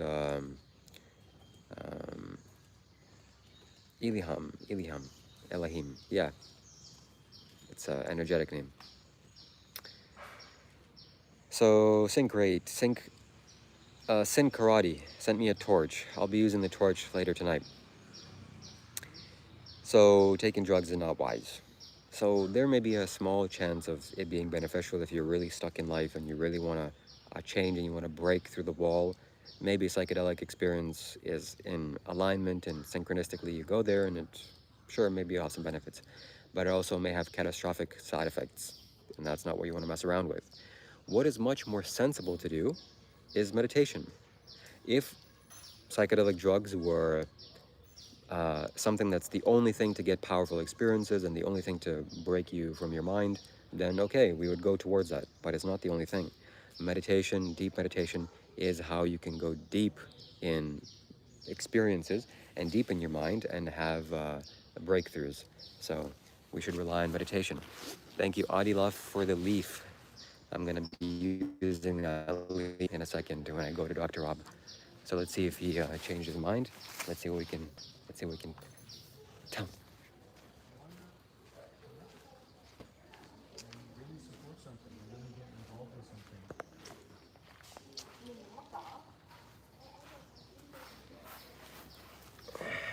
Look at this, look at this, look at this.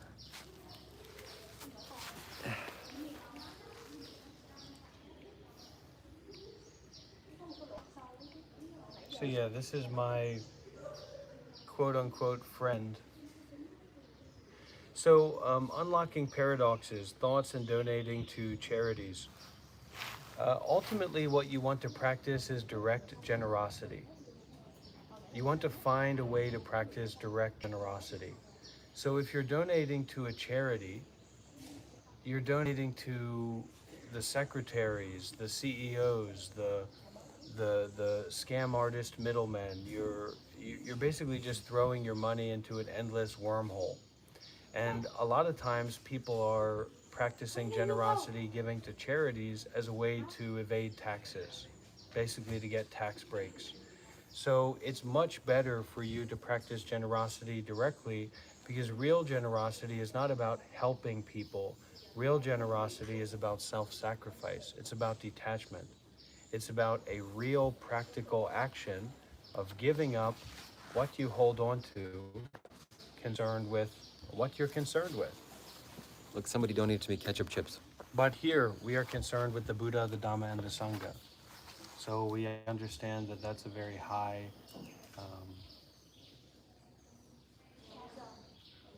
high ideal and high direction to donate towards.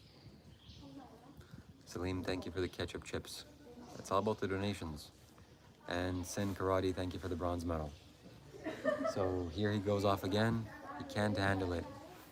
When the positive vibrations strike his body and negativity is in the body, the natural course of action is to flee. And we're witnessing that firsthand. Another thing people don't get about this is that this isn't a game. This isn't Whew. Okay, so that's the second time. Second time that he left. Follow him, that's a good idea.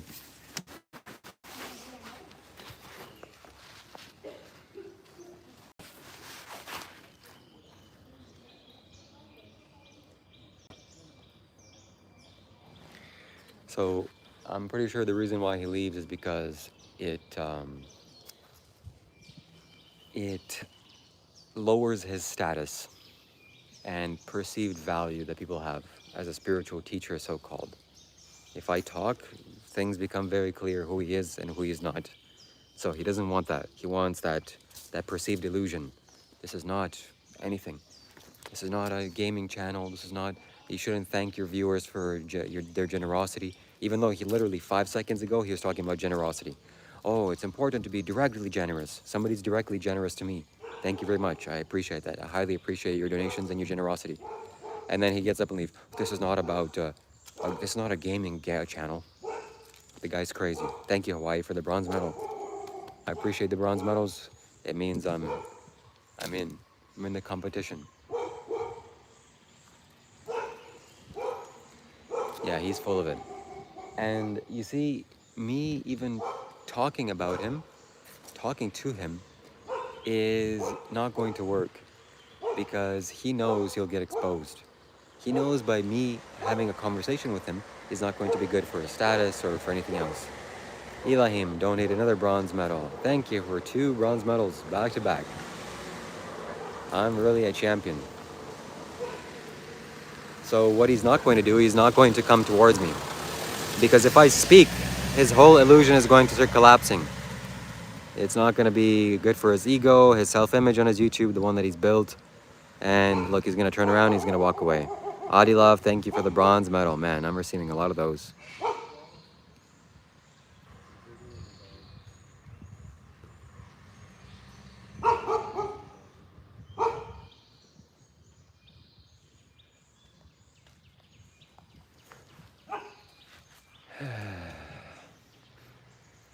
So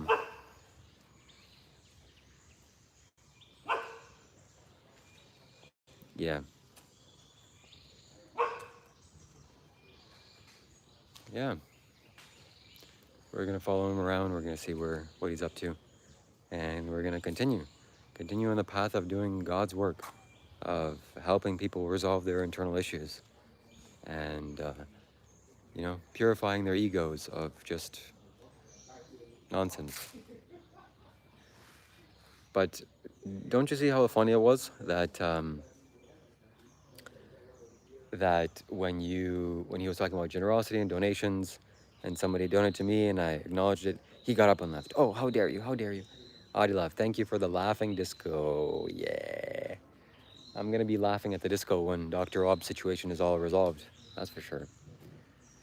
So again, he can't handle me. He can't handle the truth. He can't handle my sound vibrations. When I talk, it's positive energy. And that disturbs him, that shakes him, it makes him uncomfortable. That's why people generally don't meditate. They don't go and meditate in places because it makes them uncomfortable. The impurities inside of them have to be uprooted. So that's the same thing happening with this guy. And he's right there. He's right there.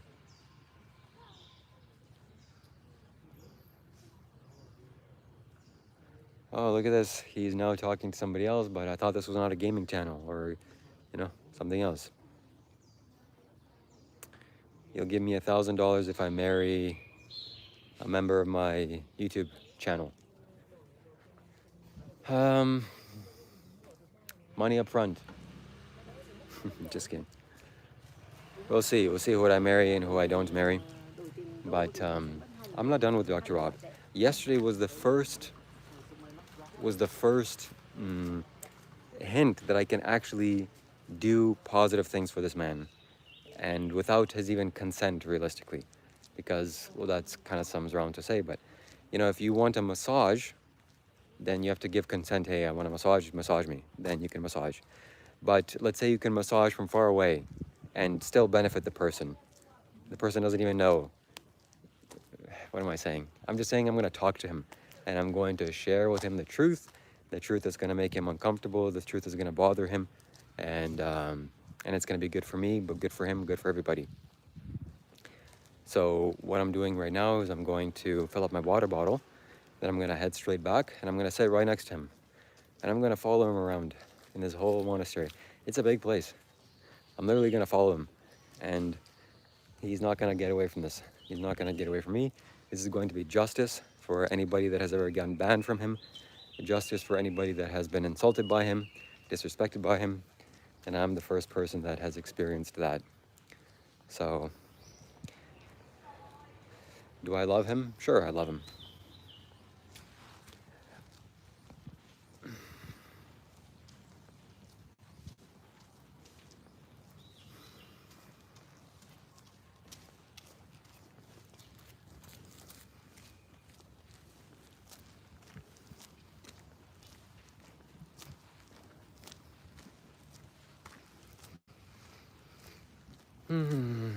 May he be free from suffering. Absolutely.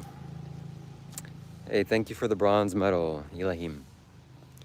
I appreciate that. I'm going to have a whole catalog of bronze medals.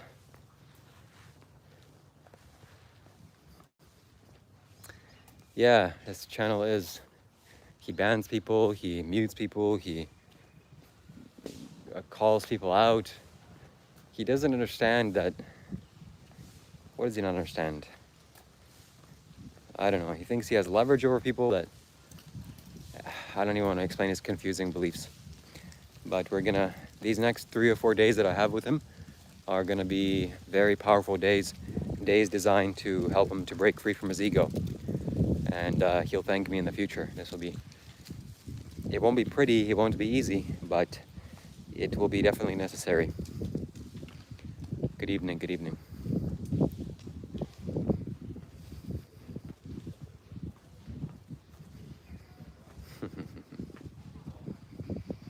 I don't know.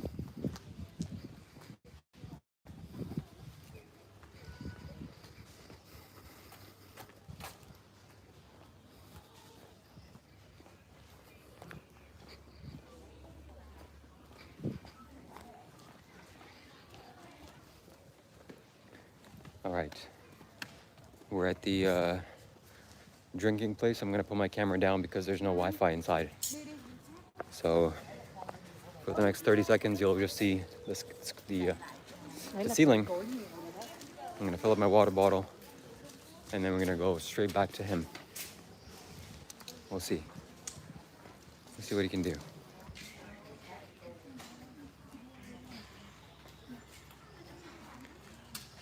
I'll tell you about that, Connor, in a sec.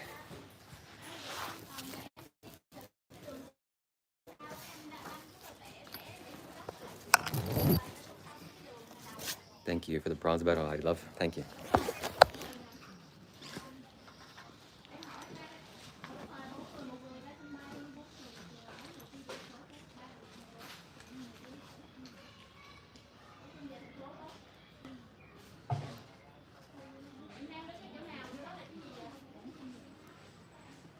Dạ alo, anh ơi cho em đặt xe từ Thiên Viện Phước Sơn về Sài Gòn đấy ạ. Dạ. Dạ alo. Dạ bây giờ anh. Dạ một mình em thôi. Dạ dạ.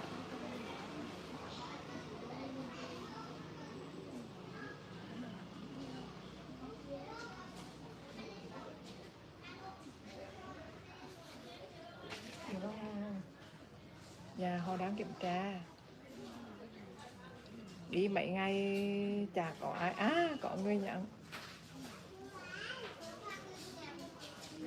Hay làm với chị không biết được chị.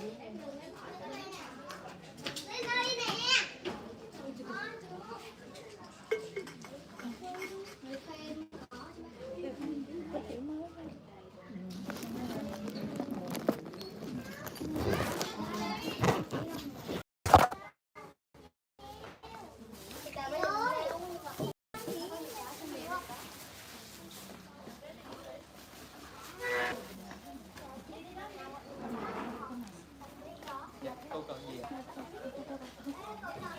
Đây chứ. Cô tham gia có tiền.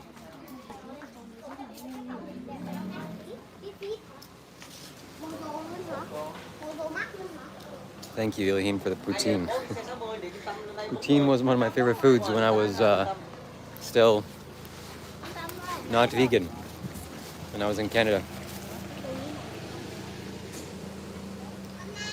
And even vegan poutine now is really, really good.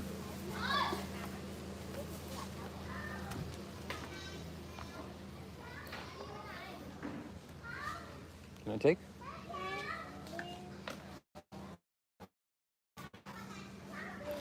Thank you.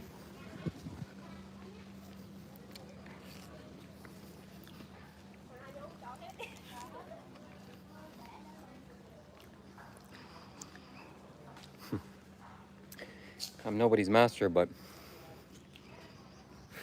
meditation happens continuously. Awareness of the body, awareness of sensations, awareness of what's happening inside is an ongoing thing. But let's say I would like to meditate for 1 hour formally. When I sit down, have my eyes closed, and really pay attention. So that happens about maybe an hour a day. Or if I'm really good. Well, thank you.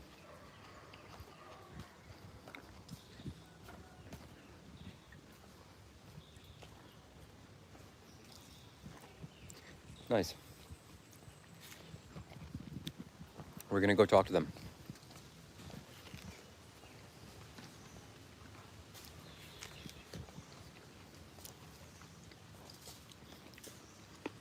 I should have taken one for him.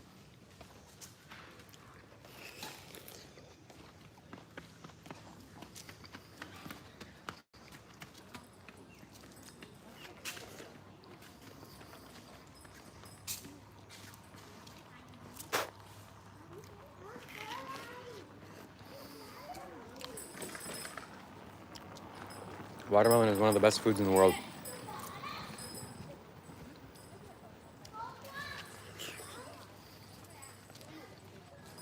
We met online.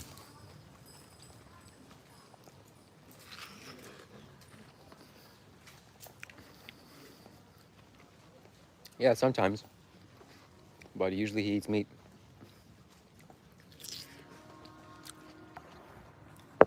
Which is not the best.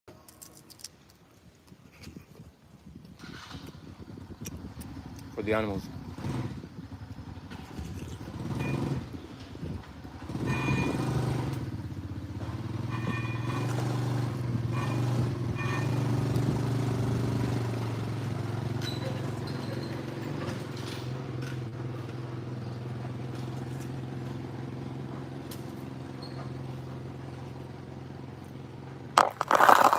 Elohim sent another bag of ketchup chips. One of the best tasting chips are ketchup chips. So I'll make use of that as a snack when I'm back home. Back in my room. Thank you. All right, let's go back to him. Let's sit in front of him. Let's follow him around. Let's see what happens.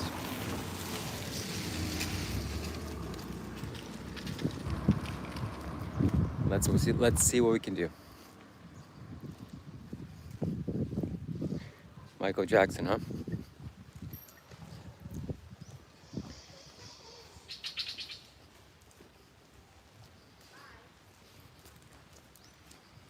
Talk to him. Yeah. That's good. Hello. Hello.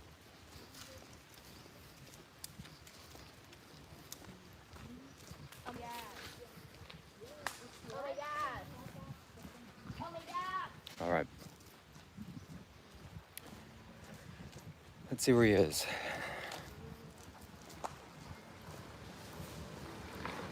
Liberty.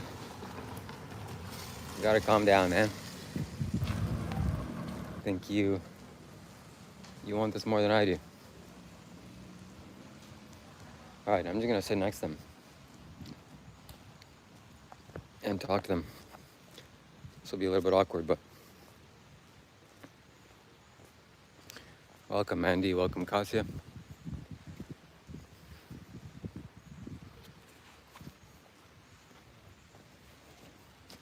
have the truck. They drive the big truck and they drive the car, so they can go in the snow. Keep working. Yeah. This from Canada. Hindu. Hello. They follow Hindu. You know him Yeah. just recently. No, I invite him to come to meet the teacher and to join the meditation retreat. He never meet the teacher before, Yeah. so Do you just stay here in 10 days? yeah. How many days? Today, how many days you stay here? 7 day or 6 to 5 day. It's good because the medicine, right? Very good Yes. medicine. So now go back to my house. Oh, very even better, right?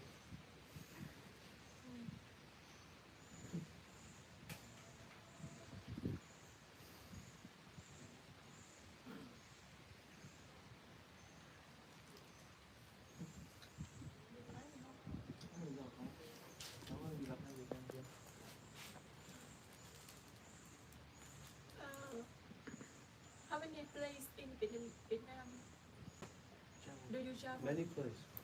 But now I have apartment for 1 year. Yet a 1 year in a Vin home. Oh, Yeah. wow. In the Bình Thạnh Street, right? Bình Thạnh Street, right?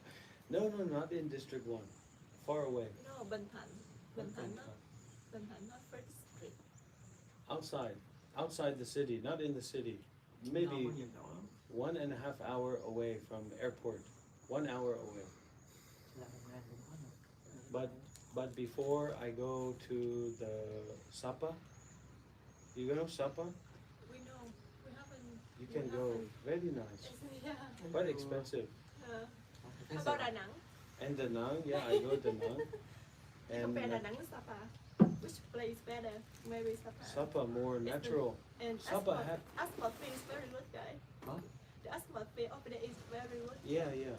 It's But like they have the natural people in Sapa, the jungle people. You know? But can they speak English? No. How can you communicate with them? With the mind. Like you use the body language. Use the mind. Be mostly with the children, because adult people very busy, but smiling and playing and talking, so it's very good. Very easy. We will come to in the future.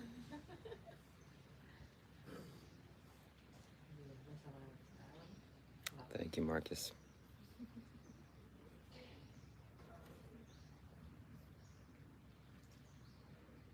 He also do the live streaming. But only on the his the private account or the public account. Public account. Oh my god. We on the YouTube. Yeah. Nhớ đấy. Rất hay follow. Yeah, you can see. You share with him the name and he will follow you. Monk life meditation. Oh my god. You said the name for him. Oh, this S25, right? 25 phải không gì? This S25. No, 23. Really? Yeah. Samsung 23 à? 23. Ultra. Ultra.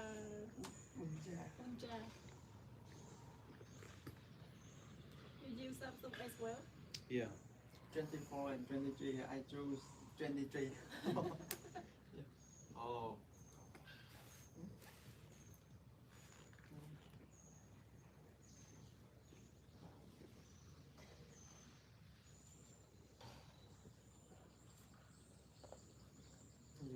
What is the topic on your monk life meditation? All about meditation and Buddha.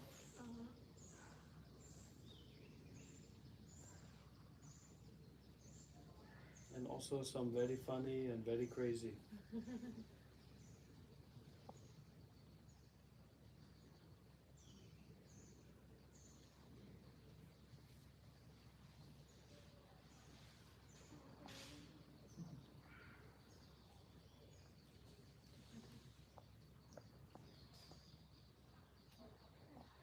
We will take a picture together.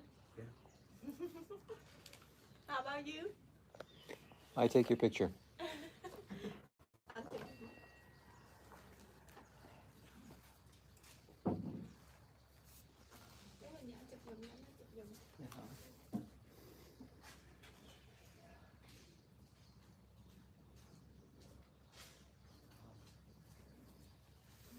Được rồi. Okay. That's okay.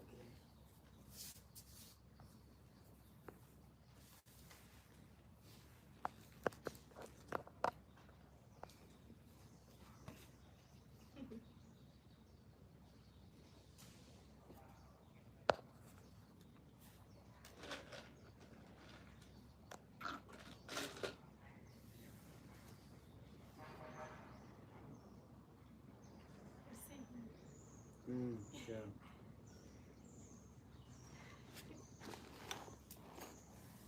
Yeah. Very, very good. Can you send to me? Okay. You have the iPhone? We have.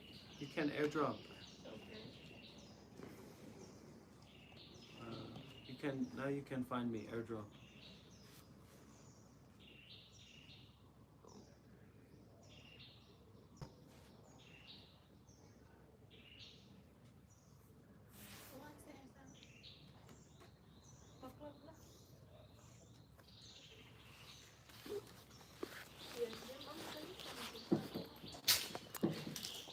Somebody wanted to see the warrior area. There's no warrior area here. But it is boring, yes. I'm waiting for them to leave and for me to talk to this guy and follow him around. And by the way, thank you,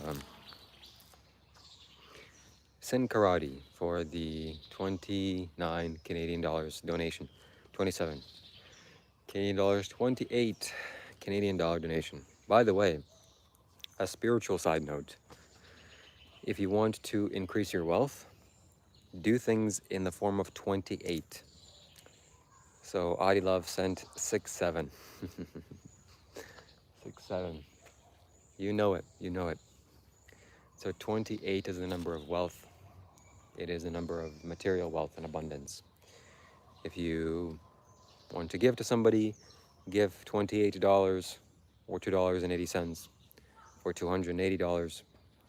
If you have things to sell, sell it in this time or sell in this category. This number represents wealth, and energetically it makes wealth. So a very powerful number, 28. Yeah, it's the lunar cycle. 27 months, 27 days and some hours, but 28 basically. So it's a very powerful number. Yeah, so somebody said, Goofy Goober said, can we see the Spirit Warrior area? This is boring. The Spirit Warrior area. I don't think there is a Spirit Warrior area here, but I want to go to a place after this, which I don't think I've sat too much time in. We briefly went there in the nighttime, and there's a Buddha statue, and it feels very peaceful, and there's a lot of dead bodies there, meaning spirits. So we will go there. 3, 6, and 9 are universal keys. Yeah. Is gambling allowed there? No, no gambling. Gambling is not a wise thing to do. 333. I want to be where the Buddha used to meditate. That's in Bodh Gaya, or that was when he was born. The Buddha sat in meditation in Kashi, or Saraswati, I think. Or Varanasi, sorry, Varanasi. That's in eastern India. And powerful place, powerful place. What's the point of everything? There is no point. You just stay alive. I'll tell you what the point of everything is, but you have to practice. You don't eat for 3 days, then you'll understand what the point of everything is. Tibet would be a cool visit, yeah. I've been to Tibet, and I'm planning to go to Tibet this year to go to Kailash. Were you in my country, India? I was in India, and I'm going back to India. In the 28th, in the rich. Yeah, so on the 28th month, that's when you should do significant material things. Give gifts, do business deals, things like this. This number will support you greatly. The 28th month is the time of wealth.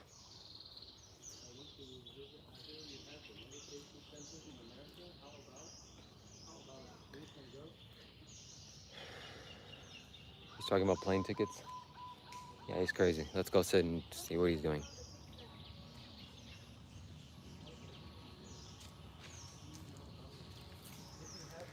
Yeah, he is.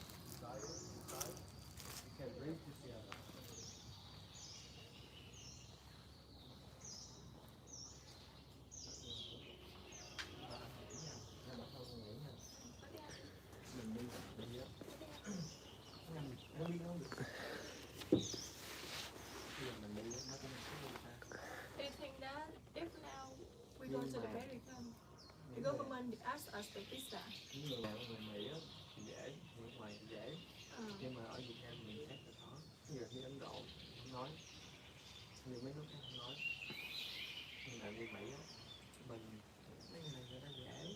Em nghĩ đi, cái hộ chiếu của người ta là cái gì? Cái passport của người ta là gì? Nó là Mỹ rồi. They told me that the American person is come back the country is okay, but we are Asian, we just go.